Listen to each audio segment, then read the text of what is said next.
నమస్తే మాస్టర్స్. స్వాధ్యాయానికి స్వాగతం. నిగూఢ రహస్యాలు అనే ఓషా గారు రాసిన పుస్తకాన్ని మనం చదువుతూ ఉన్నాము. మనము మూడవ నేత్రం గురించి, బొట్టు పెట్టుకోవడము, బొట్టు ఎక్కడ పెట్టుకోవాలి, ఇవన్నీ కూడా తెలుసుకుంటూ ఉన్నాము.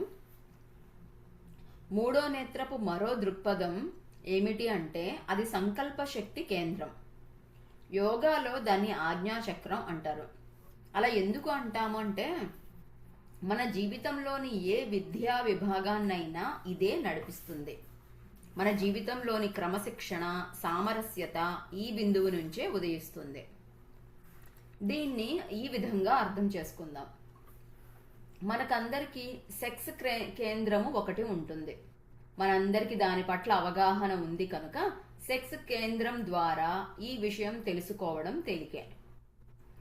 మనకు మూడవ నేత్రపు చక్రం గురించి అంతగా అవగాహన లేదు.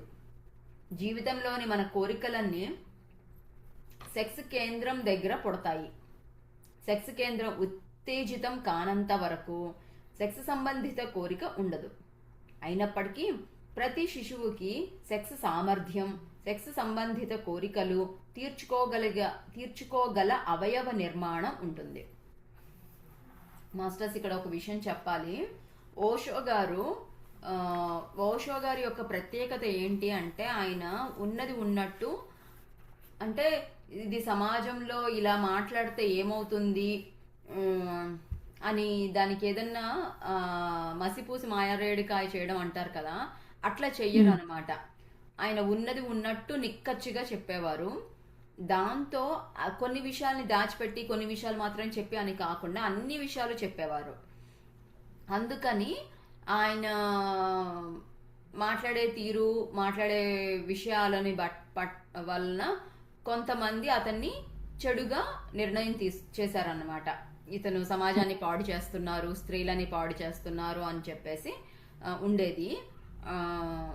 ఇప్పుడు అదే విషయం మనకి సెక్స్ గురించి చెప్తున్నారు కాబట్టి ఈ విషయం ఒక మాట చెప్పుకుంటే బాగుంటుందని అంటున్నాను. ఆయన మన శరీరం అంతా ఇప్పుడు ఆధ్యాత్మికంగా ఎదిగిన వాళ్ళకి శరీరంలో ఒక భాగము గురించి మాట్లాడచ్చు, అట్లాంటి ఏమీ ఉండవు అన్నమాట. వాళ్ళు అన్నిటినీ సమానంగా చూస్తారు.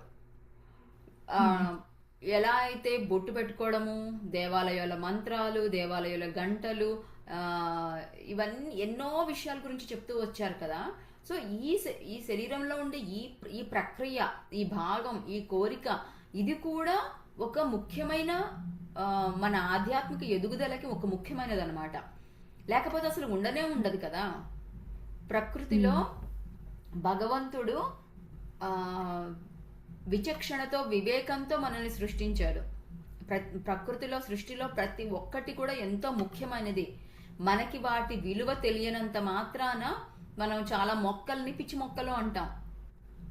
అది ఆ శాస్త్రం, ఆయుర్వేద శాస్త్రం కానీ వేల సంవత్సరాల క్రితము యోగులు వాళ్ళు తపస్సు చేసి తెలుసుకుని ఆ మొక్కల యొక్క వివరాలన్నీ తెలుసుకొని పెట్టారు. కానీ స్లోగా మనము వేరే దేశస్తులు వాళ్ళందరూ మనల్ని వచ్చేసరికి మనం వాటిని అన్నింటినీ చదువుకోవడము, వాటి విలువ తెలుసుకోవడము, వాడుకోవడం అనేది మర్చిపోయాం కదా. కానీ ప్రపంచము మొత్తం తిరిగితే ఎన్నో కొండలు, పర్వతాలు, అట్లా ఎక్కడన్నా అడవుల లోపల ఉండే తెగల దగ్గరికి వెళితే ఉండే ఎన్నో మొక్కలకి ఎన్నో ఉపయోగాలు ఉన్నాయని వాళ్ళ ద్వారా మనం తెలుసుకోగలుగుతాము. అదేవిధంగా ప్రకృతిలో ఏది వృధాగా ఏది జరగట్లేదు. అన్ని భగవంతుని యొక్క ఇచ్ఛతోనే, పూర్తి విచక్షణతోనే, వివేకంతోనే జరుగుతున్నాయి. అందుకు ఇది కూడా అనమాట. మన లోపల ఈ సెక్స్ కేంద్రాలు ఇవన్నీ ఉన్నాయి అంటే దానికి ఒక ఉపయోగం ఉండడం వల్లే ఉంటుంది. లేదంటే అసలు ఆ సృష్టి చేయాల్సి, ఆ శక్తిని అక్కడ కేంద్రీకరించాల్సిన అవసరమే ఉండదు. కాబట్టి దీన్ని మనం తప్పుగా భావించకుండా ఏం చెప్తున్నారు అని ఒక ఓపెన్ మైండ్తో మనం అర్థం చేసుకుందాం. ఏమంటున్నారు అంటే ఈ మూడవ నేత్రాన్ని ఆజ్ఞాచక్రం అంటారు యోగములో. ఎందుకు అంటే ఇక్కడి నుంచి అన్ని కూడా మన క్రమశిక్షణ, సామరస్యత, మన విద్య అన్నీ కూడా అక్కడి నుంచే నడపబడుతుంటుంది అనమాట. ఆ ఆజ్ఞాచక్రం, ఆ కేంద్రం నుంచే. మనము ఏమన్నారంటే ఈ సెక్స్ కేంద్రం కూడా అక్కడే మనకి మూడవ నేత్రము దగ్గరే ఉంటుంది. ప్రతి శిశువుకి కూడా ఆ సామర్థ్యం అనేది ఉంటుందన్నమాట. ఆ కోరికలు తీర్చుకోగలిగిన అవయవ నిర్మాణం అనేది ఉంటుంది. మనకు తెలుసు కదా, పుట్టుకతోనే మనకి ఆ అవయవ నిర్మాణం అంతా కూడా సిద్ధం చేసుకునే వస్తాము. ప్రత్యుత్పత్తి వ్యవస్థ పనిచేసేటంత కాలం వరకు సరిపోయేటన్ని బీజ కణాలతో స్త్రీలు పుడతారు అన్న విషయం వింతైన నిజం. తరువాత ఒక్క బీజ కణం కూడా ఉత్పత్తి కాదు. ఆమె జీవితంలో మొదటి రోజు నుండి తనలో అంతర్నిహితంగా ఉన్న బీజ కణాల సంఖ్య ఆ స్త్రీ ఎంతమంది పిల్లలకి జన్మని ఇవ్వగలిగేది సూచిస్తుంది. యుక్త వయసు వచ్చిన తరువాత ప్రతి నెల అండాశయం నుండి ఒక బీజ కణం విడుదల అవుతుంది. అది పురుషుడి వీర్యంలోని శుక్లాన్ని చేరి దానిలో కలిసిపోతే గర్భధారణ జరుగుతుంది. గర్భస్థ పిండం ఎదుగుతున్నంత కాలం మరియు కొత్తగా పుట్టిన శిశువుకి కొన్ని నెలలు వచ్చేంత వరకు బీజ కణాలు విడుదల కావు. ఇది ప్రతి స్త్రీకి తెలిసిన విషయమే. తెలియని విషయం ఏంటి, కొత్తగా మనం తెలుసుకుంటున్నది ఏంటి అంటే, ఆడపిల్ల పుట్టడంతోనే ప్రతి నెల ఒక గుడ్డు విడుదల అవుతుంది కదా. తన మెచ్యూరిటీ అయినప్పటి నుంచి ఒక గుడ్డు విడుదల అవుతుంది. ఆ గుడ్లు అనేవి ఎన్ని ఉండాలి అనేది తన పుట్టుక సమయంలోనే వచ్చేస్తాయన్నమాట. పుట్టేటప్పటికే తన అండాశయంలో అండాలనేవి సిద్ధంగా చేయబడి ఉంటాయన్నమాట. తను యుక్త వయసు వచ్చినప్పటి నుంచి పిల్లలని ఇంకా గర్భధారణ జరగదు అనేంత వయసు వచ్చేంత వరకు కూడా ఎన్ని అండాలు అనేవి ఉండాలో చక్కటి నిర్ణయంతో అవి వచ్చి ఉంటాయన్నమాట. అయితే పుట్టిన తర్వాత ఇంకా మళ్ళీ కొత్తగా పుట్టడం అనేది ఉండవు. అండాలు ఆల్రెడీ రెడీగా ఉంటాయంతే. ఇవన్నీ అది తెలియని విషయము. తెలిసిన విషయం ఏంటి, మనకి ప్రతి నెల ఋతుస్రావం అప్పుడు ఒక అండం అనేది విడుదల అవుతుంది. తర్వాత గర్భధారణ గనక జరిగితే ఆ గర్భం ఉన్నంత కాలం కూడా అండము అనేది విడుదల కాదు. అట్లాగే బిడ్డకి కొంత వయసు వచ్చేంత వరకు కూడా, పుట్టిన బిడ్డకి కొంత వయసు వచ్చేంత వరకు కూడా అండాలు అనేవి విడుదల కావు. అందుకే మళ్ళీ గర్భం రాకుండా అది రక్షిస్తుందన్నమాట. సెక్స్ పట్ల కోరిక సెక్స్ కేంద్రం ఉత్తేజితం అయ్యే వరకు పుట్టదు. ఈ కేంద్రం చురుకుగా లేనంత వరకు శరీరంలో సెక్స్ సంబంధిత సరంజామా సిద్ధం అయినా 13-14 సంవత్సరాలు వచ్చేటప్పటికి ఈ కేంద్రం చురుకుగా అవుతుంది. మనం దాన్ని చైతన్యవంతం చేయనప్పటికీ ప్రకృతి సిద్ధంగా అది చైతన్యవంతం అవుతుంది కనుక దాన్ని గురించి మనకు తెలుస్తుంది. పరిస్థితి వేరేగా ఉంటే చాలా తక్కువ మందికి మాత్రం దాని పట్ల ఎరుక కలుగుతుంది. సెక్స్ గురించిన ఆలోచన మనస్సులో కదిలితే బహుళోత్పత్తి వ్యవస్థ అంతా ఎందుకు చురుకుగా అవుతుందని ఎప్పుడైనా ఆశ్చర్యపడ్డావా? సెక్స్ కేంద్రానికి చాలా దూరంగా ఆలోచన మనస్సులో పుడుతుంది, కానీ ఆ ఆలోచన వెంటనే సెక్స్ కేంద్రాన్ని ఉత్తేజితం చేస్తుంది. కానీ సెక్స్ గురించిన ప్రతి భావం లేదా ఆలోచన వెంటనే సెక్స్ కేంద్రాన్ని తన వైపు ఆకర్షింపచేస్తుంది. నీరు పల్లం వైపు ప్రవహించినట్లు ప్రతి ఆలోచన సంబంధిత కేంద్రం వైపు ఆకర్షించబడుతుంది. మూడవ నేత్రపు కేంద్రం సంకల్ప శక్తికి సంబంధించిన కేంద్రం. ఓకే, సో మనం వేరే టాపిక్లోకి వెళ్లే ముందు ఇక్కడ ఏం చెప్తున్నారంటే, మనం పిల్లలు పుట్టుకతోనే ఈ అవయవాల నిర్మాణం అంతా జరిగిపోయి ఉంటుంది. కానీ వాళ్ళకి టీనేజ్ వచ్చేంత వరకు, అంటే 13-14 అప్పుడు హార్మోన్స్ అనేవి విడుదల అవుతాయి. అప్పుడు వరకు వాళ్ళల్లో ఆ భాగాలకి సంబంధించిన ఎటువంటి కోరికలు అనేవి ఉండవు. ఒకసారి ఆ వయసు వచ్చినప్పుడు మనం ఏమి చేయాల్సిన అవసరం లేదు. ఇది ప్రకృతి సహజం అన్నమాట. పుట్టిన వాళ్ళందరూ కూడా శరీరం పెరిగినట్టే ఈ భాగాలు కూడా ఉత్తేజితం అవుతాయి. ఆలోచన రూపంలో అవి జరుగుతుంటాయి అన్నమాట. ఆలోచనలు మనసులో గనక కదిలినప్పుడు ఈ శరీర భాగాలు అనేవి ఉత్తేజితం జరుగుతాయి. అట్లాగే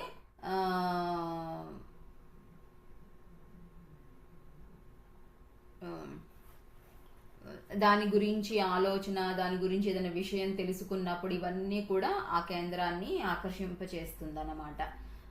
ఇది చాలా సహజమైన విషయం. నీరు పల్లం ఎరిగినట్టు ప్రతి ఆలోచన కూడా దేనికి సంబంధించిన ఆలోచన దాని వైపు వెళుతుంది అనమాట, ఆ కేంద్రం వైపు వెళుతుంది.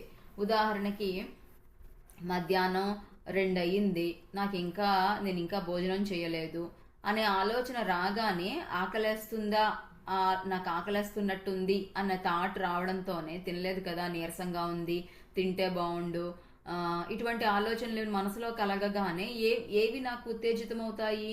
నా కడుపు భాగము, దాంట్లో జీర్ణ వ్యవస్థ, ఇదంతా కూడా ఉత్తేజితం అవుతుంది. అదేవిధంగా ఆ వయసు వచ్చినప్పుడు మనసులో వచ్చిన ఆ కోరికలు అనేది, ఆలోచన అనేది శరీర కేంద్రంలో సెక్స్ కేంద్రాలని ఉత్తేజితం చేస్తుంది. ఇది చాలా సహజము అని చెప్తున్నారు. తర్వాత మూడవ నేత్రము యొక్క ఇంకో పని ఏంటి? సంకల్ప శక్తి. ఇది సంకల్ప శక్తికి సంబంధించిన కేంద్రం అన్నమాట. అదేంటో అర్థం చేసుకుందాం. ఎవరి మూడవ నేత్ర చక్రం చైతన్యవంతం కాదో వారు ఈ జన్మలో 1000 విధాలుగా బానిసలుగానే ఉంటారు. ఈ కేంద్రం లేకుండా స్వేచ్ఛ లేదు. రాజకీయ, ఆర్థిక స్వేచ్ఛల గురించి మనకు తెలుసు, కానీ ఆ స్వేచ్ఛలు నిజం కావు. ఎందుకంటే సంకల్ప శక్తి లేని వ్యక్తి ఎవరి మూడవ నేత్రం చైతన్యవంతం కాలేదో అతడు ఏదో విధంగా బానిసగానే ఉంటాడు. ఒక రకమైన బానిసత్వం నుంచి అతడు విముక్తి పొందవచ్చు, కానీ మరొక దానికి బానిస అవుతాడు. తనకు తానే యజమాని కావడానికి కావలసిన సంకల్ప శక్తి కేంద్రం అతడికి లేదు. అతడు తనకు తాను యజమానిగా ఉండడు. అతడి శరీరం, ఇంద్రియాలు అతడిని ఆజ్ఞాపిస్తాయి. అతడి కడుపు దానికి ఆకలిగా ఉంది అని చెబితే అతడికి ఆకలిగా ఉన్నట్లు. అతడి శరీరం అనారోగ్యంగా ఉన్నానని చెబితే అతడు వ్యాధిగ్రస్తుడు అవుతాడు. అతడి సెక్స్ కేంద్రం అతడికి సెక్స్ కావాలని చెబితే సెక్స్ కోరిక పుడుతుంది. అతడి శరీరం తనకు ముసలితనం వచ్చింది అని చెబితే అతడు వృద్ధుడు అవుతాడు. శరీరం ఆజ్ఞాపిస్తుంది, అతడు దాని ప్రకారం నడుచుకుంటాడు. కానీ సంకల్ప శక్తి కేంద్రం చైతన్యవంతం కాగానే శరీరం అతడిని ఆజ్ఞాపించడం మానుతుంది. దానికి బదులుగా అది విధేయత చూపడం మొదలు పెడుతుంది. అన్ని ఏర్పాట్లు విరుద్ధమవుతాయి. అలాంటి వ్యక్తి తన రక్తాన్ని ప్రవహించడం ఆగమంటే అది ఆగుతుంది. గుండెని కొట్టుకోవడం మానమంటే మానుతుంది. అతడు నాడిని కొట్టుకోవడం ఆగమని చెబితే అది ఆగుతుంది. అలాంటి వ్యక్తి తన శరీరానికి, మనస్సుకి, ఇంద్రియాలకి యజమాని అవుతాడు. కానీ మూడవ నేత్రపు చక్రం చైతన్యవంతం కాకుండా ఇది జరగదు. ఆ కేంద్రానికి నువ్వు ఎంత ఎక్కువ ఎరుక తెస్తే అంత ఎక్కువగా నీకు నువ్వు యజమానివి అవుతావు. కాబట్టి మూడవ నేత్రం అనేది ఉత్తేజితం కావడం ఎంత ముఖ్యం, ప్రతి ఒక్కరికి ఎంత ముఖ్యం అనే విషయం ఇప్పుడు తెలుసుకున్నాను నేను. అంటే ఉత్తేజితం కాకపోతే శరీరం చెప్పినట్టు వినాలి, శరీరము మనసు చెప్పినట్టు వింటుందన్నమాట.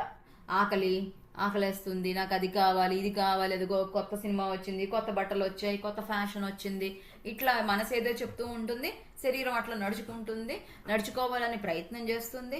అన్నిసార్లు అన్ని జరగవు, దాంతో అది కాస్త బాధపడుతూ ఉంటుంది. కోరికలను తీర్చుకోలేక బాధలు, గొడవలు ఇవన్నీ జరుగుతూ ఉంటాయి. సో అలా కాకుండా మూడవ నేత్రం ఉత్తేజితం అయితే గనక ఏం జరుగుతుంది? చక్కగా మనసుని, శరీరాన్ని అదుపులో పెట్టుకుంటారనమాట వాళ్ళు. చెప్పినట్టు వింటుందన్నమాట శరీరం. నీకు ఇప్పుడు ఆకలి వెయ్యట్లేదు, మనం ఏదో ప్రయాణంలో ఉన్నాము, ఇప్పటికిప్పుడు భోజనం దొరకదు, మనకి ఇంకొక 2 గంటలు ప్రయాణం పూర్తయితే కానీ మనకి ఆహారం దొరకదు అని శరీరానికి చెప్పి దాన్ని కంట్రోల్ చేసేయగలం అనమాట. ఇది ధ్యానంకి వచ్చిన మొదట్లోనే చెప్పారు. ఒకవేళ అర్జెంటుగా బాత్రూమ్కి వెళ్ళాలి, లేకపోతే అర్జెంటుగా భోజనం చేయాలి అని ఇట్లాంటి ఏమైనా అవకాశాలు లేని సమయంలో శరీరంతో మాట్లాడుకోండి అని చెప్పారు. శరీరంతో ప్రశాంతంగా, సామరస్యంగా మాట్లాడండి. నానా, నీకు ఎప్పుడు కావాలంటే అప్పుడు నేను ఆహారం పెట్టాను, ఇప్పుడు మాత్రం కుదరదు, కాబట్టి దయచేసి నాకు సహకరించు. మనిద్దరం కూడా చక్కగా గమ్యాన్ని చేరిన తరువాత మంచి విందు భోజనం వేడిగా హాయిగా ఇష్టంగా తిందాము. నీకు కావలసిన పోషణ అంతా కూడా అప్పుడు లభిస్తుంది. అప్పటి వరకు దయచేసి సర్దుకో, నీలో ఆల్రెడీ ఉండే శక్తి ఏదైతే ఉంటుందో, నిన్న మొన్న ఎన్నో సంవత్సరాల నుంచి తిన్న ఆహారం ఎక్కడో చోట ఉంటుంది కదా, వాటి నుంచి శక్తి తీసుకో, మనము సహకరించు నాకు అని శరీరంతో మాట్లాడితే చక్కగా ఉంటుంది అది. ఇదే విధంగా నేను కూడా అప్లై చేశాను అనమాట, బాత్రూమ్కి వెళ్ళడానికి కానీ ఇదన్నా. సో ఎవరికైతే మూడవ నేత్రం ఉత్తేజితం అవుతుందో వాళ్ళు వాళ్ళ శరీరాన్ని, మనసుని, వాళ్ళ ఇంద్రియాలని కూడా యజమాని అవుతారు. కాబట్టి మనందరం కూడా ఇబ్బంది పడకుండా ఉండాలంటే ప్రతి ఒక్కరు కూడా వాళ్ళ మూడవ నేత్రాన్ని ఉత్తేజితం చేసుకోవాలి. అదేదో యోగులు తపస్సు చేసే వాళ్ళకి కదా మనకెందుకు అని కాదు. ప్రతి ఒక్కరు ఆ మూడవ నేత్రం మనకు ఉంది, మన శరీరంలో ఒక భాగం ఉంది అంటే దాన్ని వాడుకోవమనే కదా అర్థము. లేకపోతే ఎందుకు ఇంకా నాకు ఒక చెయ్యి ఉంది, పుట్టుకతోనే ఒక చెయ్యి ఉంది అంటే ఆ చేతిని వాడమని కదా, వాడడం కోసం ఆ చెయ్యి ఉంది. నా దగ్గర ఒక డబ్బు ఉంది, ఒక వస్త్రం ఉంది, ఒక ఇల్లు ఉంది అంటే అవన్నీ వాడుకోవడానికి కదా. సో మూడవ నేత్రం ఉంది అంటే అది కూడా ఎవరి కోసమో కాదు, మన కోసం, మనం వాడుకోవాలి, దాన్ని ఉత్తేజితం చేసుకోవాలి. ఖచ్చితంగా ప్రతి ఒక్కరు కూడా అందుకే ధ్యాన సాధన చేయాలి. ఈ కేంద్రాన్ని చైతన్యవంతం చేయడానికి యోగాలో చాలా ప్రయోగాలు చేశారు. నుదుటిపై తిలకం పెట్టుకోవడం అందులో ఒకటి. ఏ వ్యక్తి అయినా అప్పుడప్పుడు ఈ కేంద్రం పట్ల ఎరుకతో ఉంటే మంచి ఫలితాలు ఉంటాయి. ఒకవేళ అక్కడ ఓ తిలకం పెడితే అది మళ్ళీ మళ్ళీ నీ దృష్టిని ఆకర్షిస్తుంది. తిలకం పెట్టుకోగానే శరీరం నుండి ఆ భాగం దూరంగా ఉంచబడుతుంది. ఈ భాగం అతి సున్నితమైనది. తిలకం సరియైన స్థానంలో పెడితే అది నువ్వు గుర్తుంచుకొని తీరాలి. అది శరీరంలో అతి సున్నితమైన భాగం. ఆ సున్నితత్వాన్ని స్పర్శించే ప్రయత్నమే అది. మనము ఇంకా బొట్టు గురించి ఇంకా చాలా వివరాలు ఉన్నాయి, మనం చదువుకుందాము. ఈ దానికి వెళ్ళడానికి ముందు తిలకము, సింధూరము, కుంకుమ ఏదైనా సరే ఎందుకు పెట్టుకుంటాము అంటే ఏం చెప్తున్నారంటే, నాకు అర్థమైన ప్రకారం ఇప్పుడు ఒక ఖాళీ ప్రదేశం ఉందనుకోండి, ఒక ఎకరం స్థలం ఉంది. ఆ ఎకరం స్థలంలో మనము రోజు వెళ్తున్నాము, చూస్తున్నాము. కానీ ఒక ప్రత్యేకమైన ఒక ప్రదేశము, ఒక ప్రత్యేకమైన ఒక అడుగు భాగం ఎంత ఖచ్చితంగా అందరూ దాని మీద దృష్టి పెట్టాలి, దాని మీద అందరి దృష్టి దాని మీద పడాలి అంటే ఏం చేయాలి? అక్కడ ఒక చెట్టు నాటడమో, ఒక కర్ర నాటడమో, ఒక జెండా పాతడమో కదా, ఒక బోర్డు పెట్టడమో లాంటిది చేస్తే అంతటి ఖాళీ ఎకరం ఉండే ఖాళీ స్థలంలో ఖచ్చితంగా ప్రతి ఒక్కరి దృష్టి ఆ బోర్డు మీద, అక్కడ మీద పడుతుంది. అంటే ఏంటి? ఆ ప్రదేశం యొక్క గుర్తింపు తీసుకొని రావడానికి అక్కడ ఒక మార్క్ పెట్టామన్నమాట, మనం ఒక గుర్తు పెట్టాము. అదేవిధంగా మనం కూడా మనకి ఇంతకుముందు చదువుకున్నట్టు మన మూడవ నేత్రం ఎంత కిందికి జారుతూ ఉంది అంటే మనం ఉత్తేజితం అవుతూ కిందికి జారుతూ ఉంది అనేది గుర్తించడానికి గురువు గారి కోసం బొట్టు పెడతాము. అట్లాగే మనకి కూడా మన కోసం మనము అది చాలా సున్నితంగా అక్కడ స్పృశించాలన్నమాట. అందుకోసం మళ్ళీ మళ్ళీ మనము అక్కడ ఒక గుర్తు పెట్టుకున్నాం అనుకోండి, ఒక ఎరుకతో ఉంటాం అనమాట.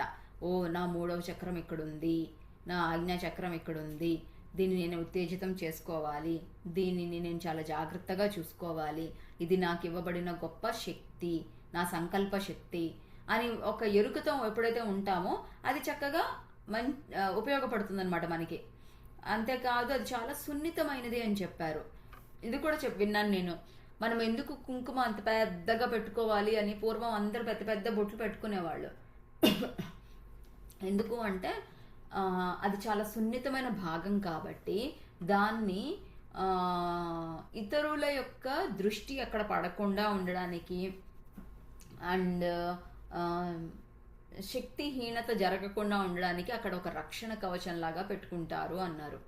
అంటే ఇప్పుడు ఒక వ్యక్తిని మీరు గమనించుకోండి, మనము ఇంకొక వ్యక్తిని చూస్తున్నామంటే వాళ్ళ రెండు కళ్ళ మధ్యలో ఉండే భాగాన్నే చూస్తాం మనము వాళ్ళ నుదిటినో, వాళ్ళ ముక్కునో, వాళ్ళ పెదాలనో, జుట్టునో ఇవి చూడం మనం. వాళ్ళ కళ్ళ భాగాన్ని చూస్తాం. ఆ కళ్ళ భాగము ఒక ఎడమ కంటితో వాళ్ళ ఎడమ కంటిని, కుడి కంటితో కుడి కంటినో అట్లా చూడము. మన రెండు కళ్ళతో వాళ్ళ రెండు కళ్ళను చూస్తాం. అప్పుడు ఎక్కడవుతుందంటే మన దృష్టి కాస్త వాళ్ళ రెండు కళ్ళ మధ్యలోనే కేంద్రీకృతం అవుతుందన్నమాట. సో అందుకని కూడా రక్షణ లభించడానికి మనం అక్కడ కుంకుమతో సింధూరంతో దాన్ని ఆపుతామన్నమాట.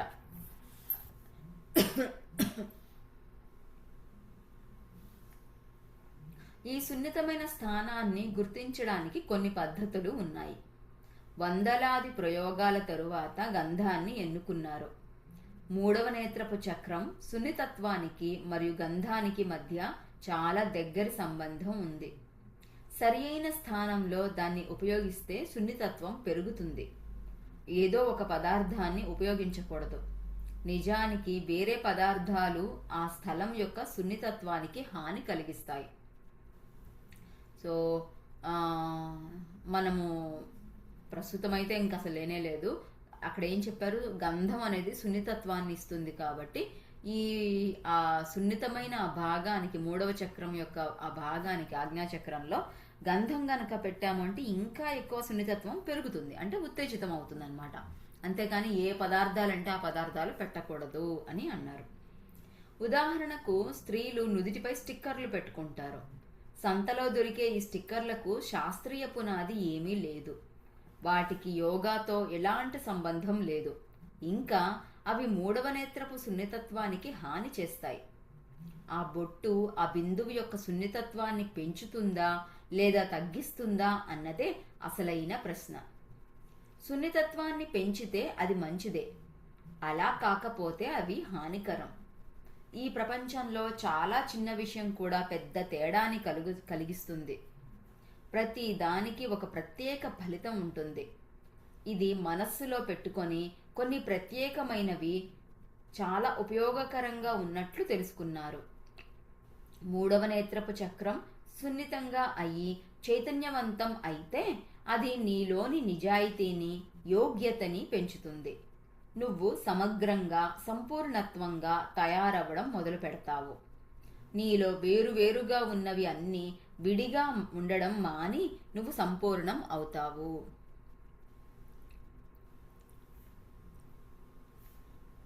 అంటే మనకి గట్టిగా చెప్పారనమాట.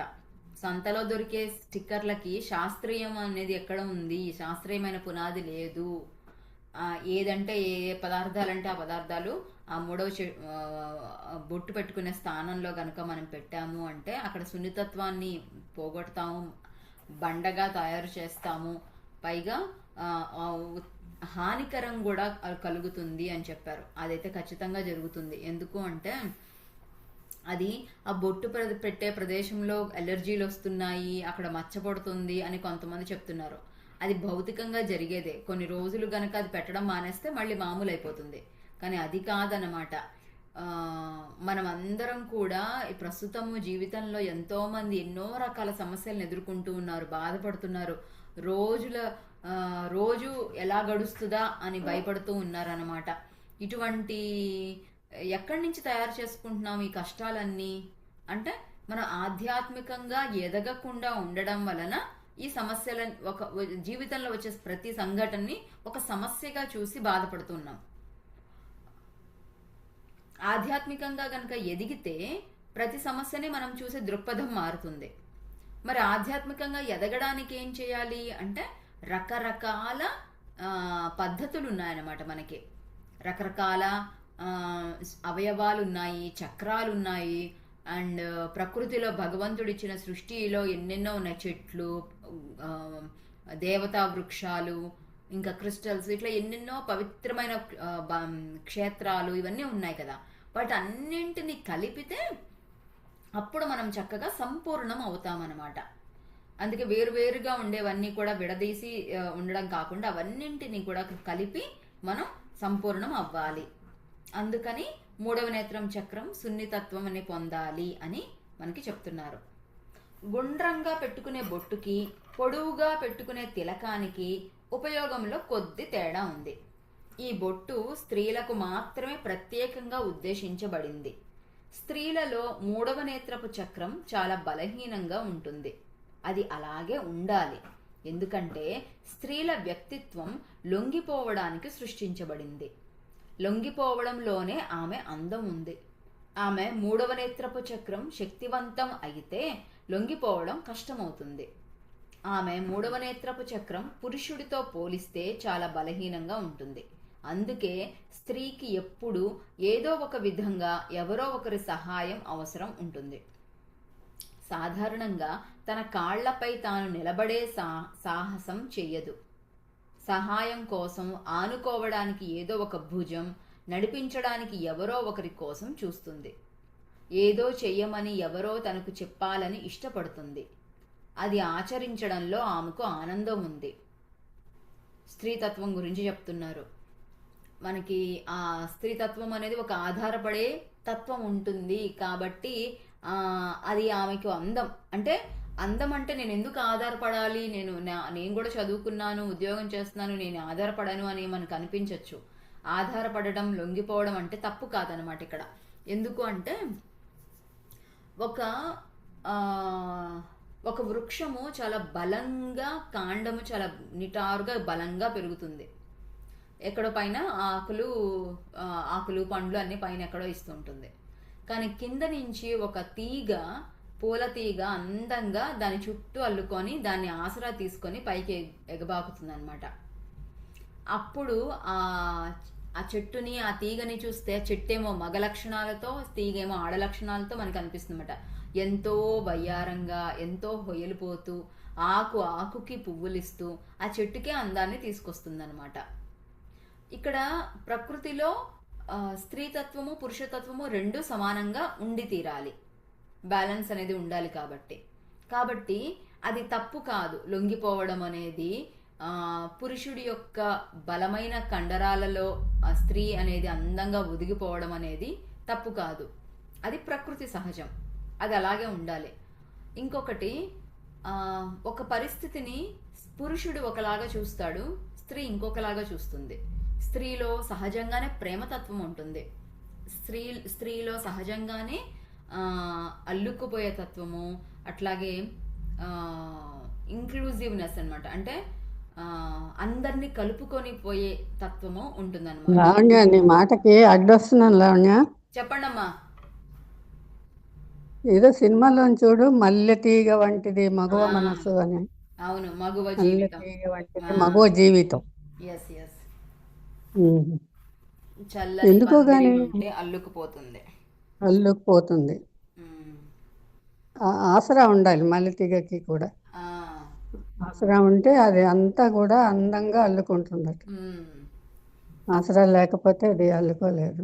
ఎందుకో మరి స్త్రీ జీవితం మొదటి నుంచి కూడా ఒకళ్ళ మీద ఆసరాగానే అవుతుంది. చిన్నప్పుడు తల్లిదండ్రులు, తర్వాత భర్త, పెళ్ళైన తర్వాత భర్త, వృద్ధాప్యంలో పిల్లలు. ఎందుకంటే మనము హోమ్ మేకర్స్ కదా. మనము ఇప్పుడైతే కొత్త పేరు వచ్చింది మనకి, ప్రభుత్వము, భారతదేశ ప్రభుత్వం మంచి పేరు ఇచ్చింది, నేషన్ బిల్డర్స్ అనేసి వచ్చింది. ఇప్పుడు ఒక ఇంట్లో ఒక స్త్రీ లేకపోతే ఇంటికి దీపం ఇల్లాలు అంటారు కదా. ఇంట్లో అసలు స్త్రీ లేకపోతే మనుషులు ఉంటారు, ఇటుకలతో సిమెంట్తో కట్టిన ఇల్లు ఉంటుంది, కానీ బంధం అనేది ఉండదు. అందరినీ కలుపుతుంటుంది అనమాట. అట్లా భర్త యొక్క అహంకారాన్ని, పిల్లల యొక్క అమాయకత్వాన్ని, వాళ్ళకి వీళ్ళకి మధ్య ఒక వారధిలాగా ఉండి అందరినీ కలుపుకుంటూ పోతుంది. వాళ్ళకి సర్ది చెప్తుంది, వీళ్ళకి సర్ది చెప్తుంది, తను భరిస్తూ ఉంటుంది. ఆ మెత్తదనం ఉంటుంది కదా. తెలివితేటలు ఎక్కువ ఉంటాయి కదా. మగవాళ్ళు అంటారు కదా, శక్తి స్వరూపిణి కదా లేడీ. అవును. అది ఎందుకో మరి అగ్రపీఠం ఇచ్చారు మా తల్లికి. అగ్రపీఠమే, ప్రథమస్థానమే, తల్లికి ప్రథమస్థానమే.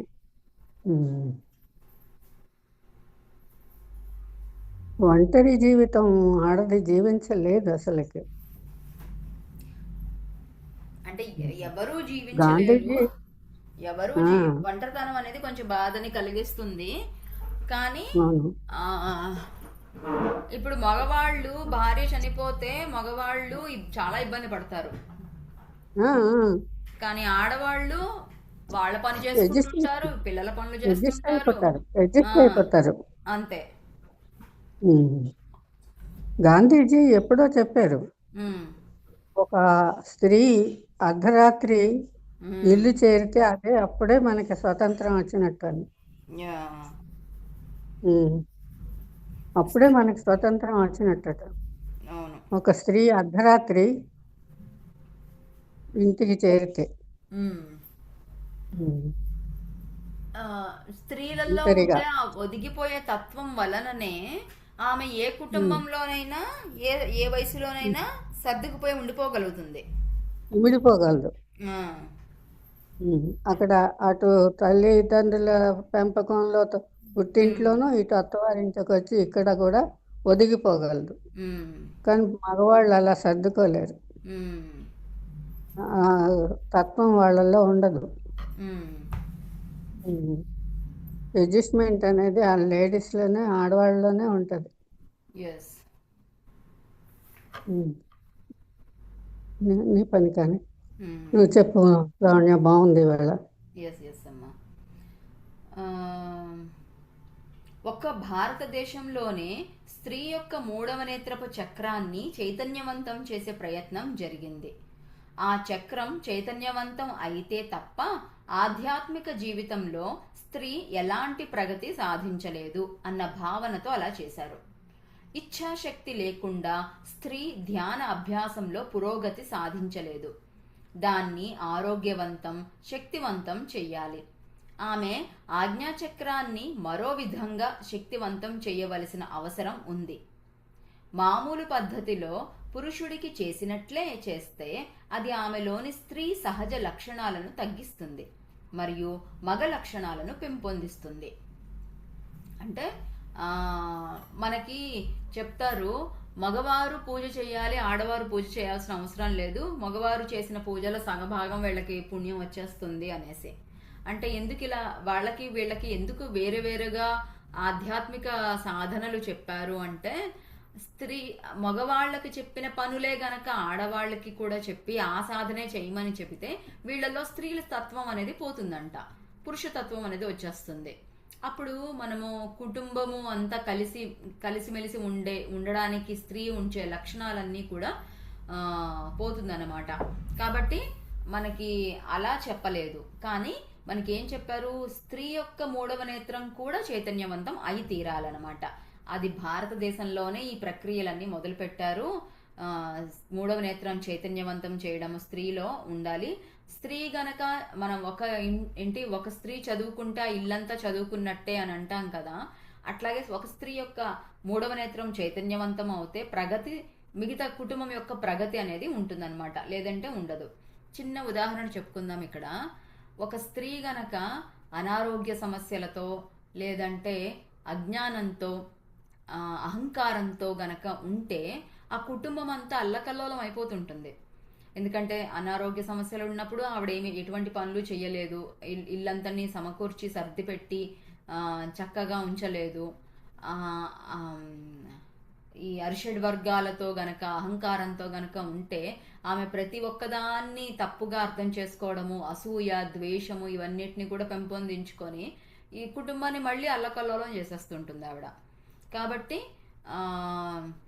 భర్త గనక అహంకారంతో ఉన్న భార్య సరిగ్గా ఉంటే ఆ కుటుంబాన్ని ఒక తాటి మీద నిలపగలుగుతుంది. ఆమె ఎన్ని భరిస్తూ, ఆ బాధలన్నీ భరిస్తూ పిల్లల్ని చక్కగా చేయగలుగుతుంది.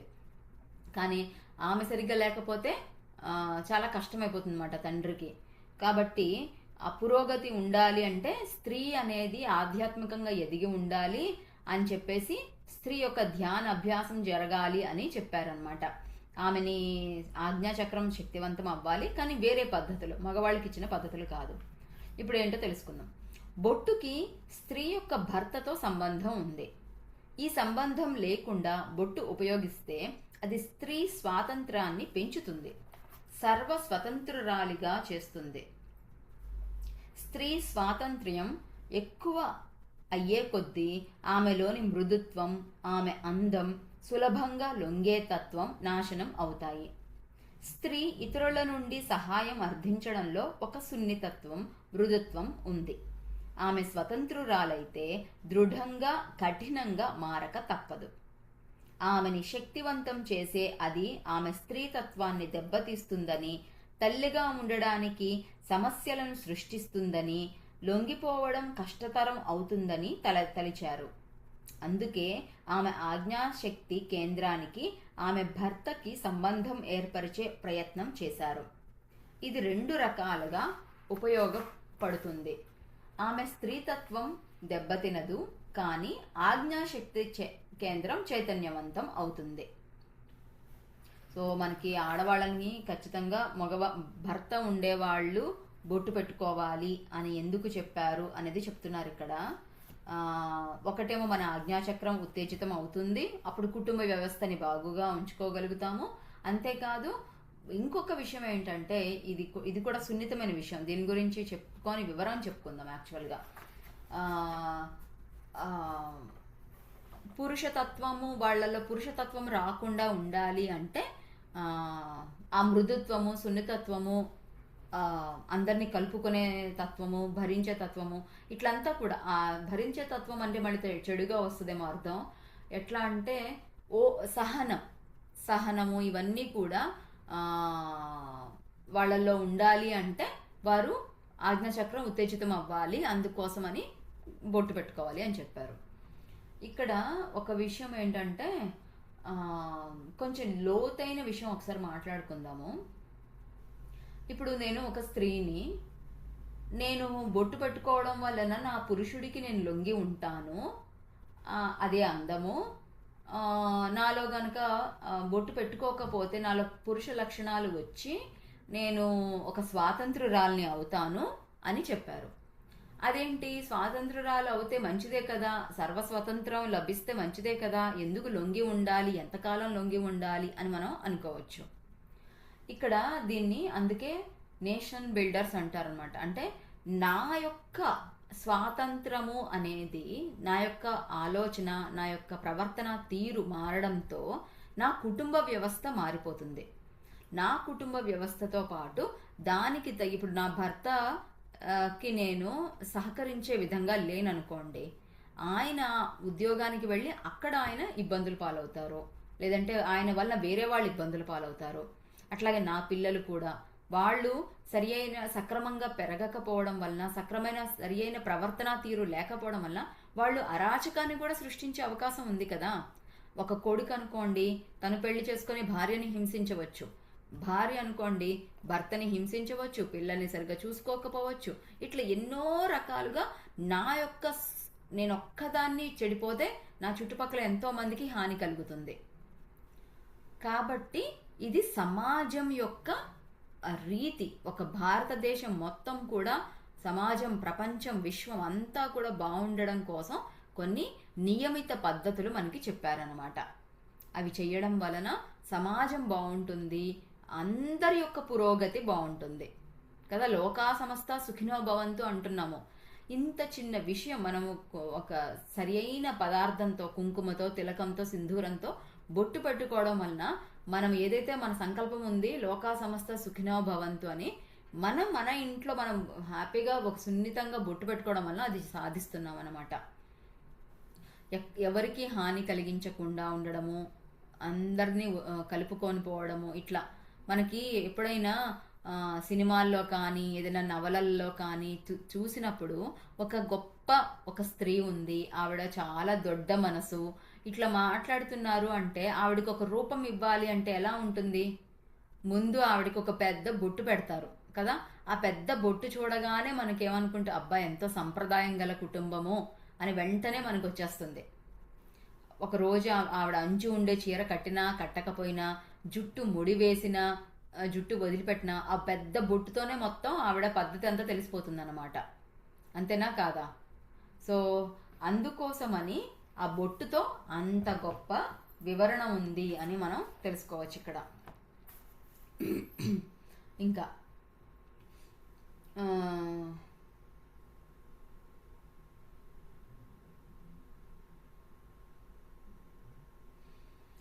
ఈ రకంగా దీన్ని అర్థం చేసుకుందాం. మన టైం అయ్యింది మాస్టర్స్. ఈ ఒక్క పారాగ్రాఫ్ చదివేసి మనం ధ్యానంలోకి వెళ్దాము. ఈ రకంగా దీన్ని అర్థం చేసుకుందాం. ఆజ్ఞాచక్రం దానికి సంబంధించిన వ్యక్తికి విరుద్ధంగా పోదు. ఒక మత గురువుతో దానికి సంబంధం ఉంటే అతడికి విరుద్ధంగా పోలేదు. ఆమె భర్తతో దానికి సంబంధం ఉంటే ఆమె ఎప్పటికీ దానికి విరుద్ధంగా పోలేదు. ఒక స్త్రీ యొక్క నుదుటిపై సరి అయిన స్థానంలో బొట్టు పెడితే ఆమె భర్తతో దానికి ఉన్న గాఢమైన సంబంధం వలన ఆమె అతడిని అనుసరిస్తుంది. కానీ మిగిలిన ప్రపంచానికి సంబంధించినంత వరకు ఆమె చాలా శక్తివంతంగా ఉంటుంది. ఎంత బాగుంది చూడండి. బొట్టుకి భర్తకి సంబంధం ఉంటేనేమో ఆమె భర్తకి విరుద్ధంగా వెళ్లకుండా ఉంటుంది. అట్లాగే బొట్టుకి గురువు గారికి కూడా సంబంధం ఉంటే గనక శిష్యుడు గురువుకి విరుద్ధంగా వెళ్లకుండా ఉంటారు.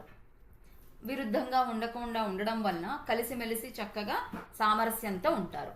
అది వారి కుటుంబానికి, చుట్టుపక్కల సమాజం అందరికీ బాగుంటుంది. అంతేకాదు, ఇంకా ఏంటి, ఆవిడ బొట్టు పెట్టుకోవడం వలన ఆవిడ ఆజ్ఞాచక్రం ఉత్తేజితం అవుతుంది కదా. కాబట్టి ఆవిడ మిగతా ప్రపంచానికంతా కూడా శక్తివంతంగా అవుతారు అన్నారు. మనం కూడా అంతే. ఒక పెద్ద ఆవిడ వచ్చేసి పెద్ద బొట్టు పెట్టుకొని కనిపించగానే ఆవిడ్ని మనం చాలా బలహీనురాలు, ఆవిడకి ఏం తెలియదు, మూర్ఖురాలు అలాంటి దృష్టితో చూడం. పెద్ద బొట్టు, పెద్ద కుంకుమ బొట్టుతో కనిపించగానే అబ్బా అనిపిస్తుంది కదా, అమ్మో అమ్మగారు, అమ్మవారు అన్నట్లు అనిపిస్తుంటుంది. అట్లా ఆమె ఆ బొట్టు పెట్టుకోవడం, ఆజ్ఞాచక్రంలో ఆవిడ చేసే ఆ సాధన వలన ఆమె ముఖంలో ఒక తేజస్సు ఉంటుంది, ఒక జ్ఞానవంతురాలు అవుతుంది, ఆరోగ్యవంతురాలు అవుతుంది, ఎన్నో పనులు చక్కబెట్టగలుగుతారు. కాబట్టి ఆవిడ శక్తివంతం అవుతారనమాట. ఆవిడని చూసే తీరు, సమాజం మొత్తం ఆవిడని చూసే తీరు మారుతుంది. నిజాయితీ పెరుగుతుంది, అన్నీ కూడా ప్రేమతత్వం పెరుగుతుంది. దానివల్ల ఆవిడ లోకానికి, సమాజానికి, వాళ్ళ ఊరికి చేసే మంచి పనులు అన్నీ కూడా మారుతాయి. కాబట్టి అందరూ ఆవిడని ప్రేమిస్తారు, గౌరవిస్తారు. కాబట్టి ఈ బొట్టులో ఎంత నిగూఢ రహస్యం ఉందో మనం ఇప్పుడు అర్థం చేసుకోవచ్చు. ఒక్కటి కాదు, ఒక్క బొట్టు పెట్టుకోవడంతో అటు భర్తకి, అటు గురువుకి, అటు వారి సొంత పనులకి, వాళ్ళ పిల్లలకి, సమాజానికి, ఎంత ఆజ్ఞాచక్రానికి ఎన్ని రకాలుగా అవుతుంది చూడండి.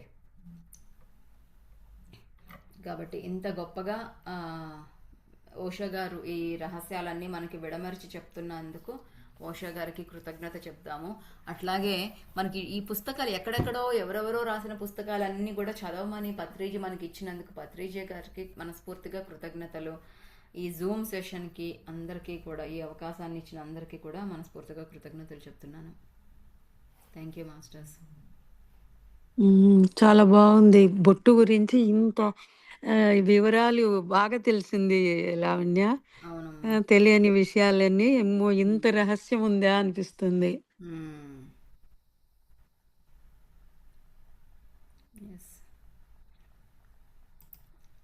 ఎక్కడో ఇప్పుడు ఓషో గారు ఇంగ్లీష్లోనో హిందీలోనో చెప్పిన విషయాలు మనకి ఎంత చక్కగా ఇప్పుడు తెలుసుకోగలుగుతున్నందుకు చాలా సంతోషం.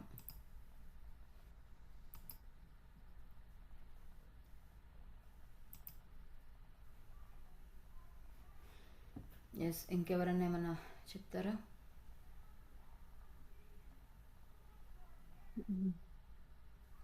మంజులు గారు. నమస్తే అండి. నమస్తే అండి. ఇవాళ క్లాస్ చాలా డిస్టర్బెన్స్ అయింది, పిల్లలు సరిగ్గా లేక కరెంట్ పోయి మధ్య మధ్యలో ఆన్ అవ్వడం, వెళ్తున్నారు వస్తున్నారు. ఎస్. నాకు చిన్న డౌట్ ఎప్పటి నుంచో ఉందండి. చిన్నప్పటి నుంచి మనం బొట్టు పెట్టుకుంటాం కదా, అవును, మరి ఆ హస్బెండ్ చనిపోయిన తర్వాత ఎందుకు పెట్టుకోకుండా ఉంటారు అనేది, అది ఎందుకు అట్లా చేశారు అట్లా అనేది ఇప్పుడే చెప్పారు కదా. దాంట్లో మనము ఒక విషయానికి ఇది సూచనగా పెడుతున్నారనమాట. అంటే ఈ బొట్టు పెట్టుకోవడం వల్ల మనం స్వతంత్రురాలం అవుతాం అనమాట, మగ లక్షణాలు పెరుగుతాయి. కాబట్టి ఆ ఒదిగి ఉండడం అనేది స్త్రీ యొక్క సహజ లక్షణము, అది అలాగే ఉండాలి అనే ఉద్దేశంతో బొట్టుని భర్తతో సంబంధం పెట్టారు. సో భర్త ఆ, ఉన్నంత కాలం మనం ఒదిగి ఉంటాము, లొంగి ఉంటాము.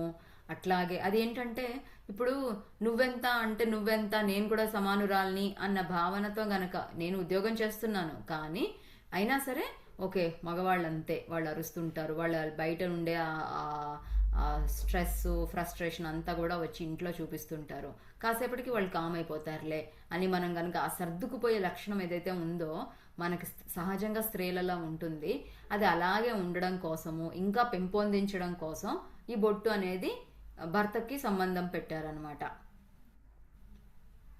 కుటుంబ వ్యవస్థని చక్కగా కలిపి ఉంచడం కోసం.